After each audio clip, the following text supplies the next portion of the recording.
Bonjour à tous, alors dans cette vidéo on va parler du signe du trinôme. Autrement dit, on se pose la question à quel moment ax carré plus bx plus c c'est positif, c'est égal à 0 ou si c'est négatif. C'est ça qu'on va essayer de voir ensemble.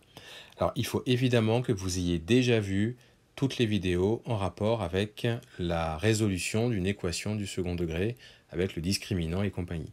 Parce que sinon vous ne pourrez pas comprendre ce que je vais expliquer ici. Alors si si le discriminant est inférieur à 0, qu'est-ce qui se passe?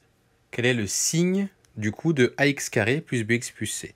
Eh bien en fait ça va être le signe de a. Donc c'est-à-dire que si notre a il est positif, eh bien notre f de x sera tout le temps positif, quelle que soit la valeur de x. Si notre a il est négatif, notre f de x sera tout le temps négatif, quelle que soit la valeur de x. Je donne deux exemples. Vous avez ici la fonction f de x est égale à 3x carré plus moins 2x plus 2. Alors quand on calcule delta, on trouve un delta négatif. On ne va pas le calculer, croyez-moi sur parole. Donc ça veut dire que si on cherche à savoir quel est le signe de f de x, eh bien on regarde la valeur de a. Est-ce que a est positif ou négatif? Comme a est positif, eh bien on peut dire que f de x sera tout le temps positif, quelle que soit la valeur de x. Alors graphiquement, comment ça va se présenter? Regardez ici. C'est une courbe qui va ressembler à peu près à ça. C'est-à-dire qu'elle va être au-dessus de l'axe des abscisses. Elle ne va pas le toucher, elle ne va pas le traverser. Et puis notre tableau de signes, eh bien, il ressemblera à ça. Notre fonction sera toujours positive sur moins l'infini plus l'infini, donc sur R. Donc ça, c'est la première possibilité. Le A est positif. Maintenant, si le A il est négatif, qu'est-ce qui se passe? Et c'est le cas de ma deuxième fonction ici. Moins 3x carré plus 2x moins 2. Le A ici est négatif. Eh bien, on a dit, oui, alors le delta aussi est négatif, en plus. C'est surtout ça. Et comme le delta est négatif, eh bien, on dit que g de x, il est du signe de A. Donc, quelle que soit la valeur de x. Ça veut dire que g de x, il n'a qu'un seul signe. C'est le signe de A. A est négatif, donc g de x sera tout le temps négatif. C'est comme ça. Et donc, vous aurez comme courbe représentative une fonction qui va ressembler à peu près à ça. Elle sera en dessous de l'axe des abscisses et elle ne le touchera pas, elle ne le traversera pas. Donc ça, c'est la première possibilité quand notre delta est négatif. Eh bien, ce qu'on a dit, c'est que notre f de x, il est du signe de A. Voyons une autre situation où cette fois-ci, le delta, il est égal à 0. Donc on a ax carré plus bx plus c. Cette fois-ci, le delta est égal à 0. Eh bien, quel sera le signe de f de x? Eh bien, le signe de f de x, ce sera le signe de A, à ceci près que la fonction f de x va s'annuler en moins b sur 2a. Ça veut dire quoi? On va prendre encore deux exemples. On a la fonction suivante qu'on a rencontrée précédemment, 18x carré moins 12x plus 2. On calcule delta et on se rend compte que delta est égal à 0.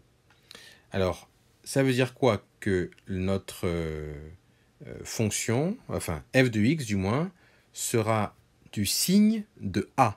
A ici c'est 18, donc c'est un signe positif. Ça veut dire que f de x, il est positif tout le temps.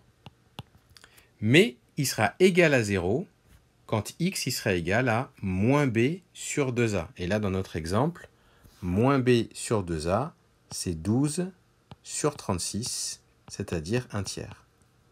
Donc ça donne quoi? Eh bien ça donne ce que vous allez voir dans un instant.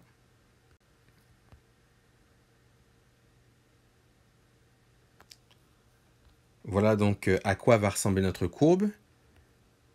Vous voyez que la courbe elle est au-dessus de l'axe des abscisses, mais elle le touche. C'est à l'endroit où f de x s'annule. Elle le touche juste au niveau de la fonction. Alors là, c'est 1 sur la courbe parce que c'est pas la même que celle-ci, mais sinon ce serait un tiers. Hein. Donc vous regardez ici le tableau de signes de notre fonction. Elle est donc positive partout, mais elle s'annule en 0. Donc ça, c'est dans le cas où delta est égal à 0 et que le A est positif. Maintenant, voyons un autre cas. Que se passe-t-il quand delta est égal à 0 mais que A est négatif? Eh bien, c'est ici. Votre courbe va ressembler à peu près à ça. Elle aura la tête en bas, en quelque sorte. Elle sera retournée, quoi. Alors, on a dit que notre f de x est de signe de A. Le A ici, il est négatif. Donc, on a forcément négatif partout. Mais ça s'annule en x0, c'est-à-dire en moins b sur 2a. Ça s'annule à ce niveau-là.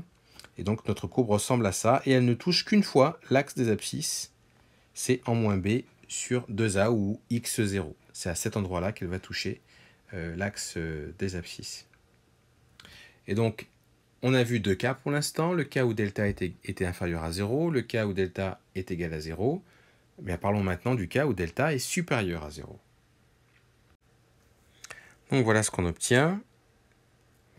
Delta, cette fois-ci, est positif. Qu'est-ce qui se passe? Quel est le signe du trinôme? Quel est le signe de ax carré plus bx plus c? Est-ce que c'est positif? Est-ce que c'est négatif? Et à quel endroit?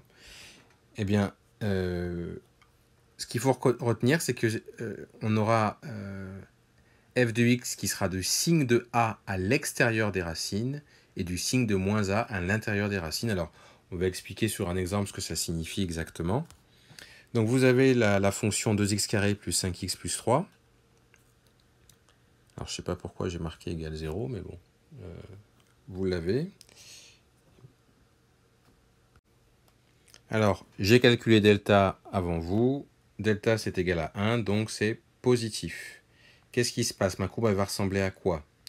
Elle va ressembler à ce que vous voyez ici, c'est-à-dire qu'elle va couper l'axe des abscisses en deux endroits, et ça va correspondre aux racines de notre polynôme.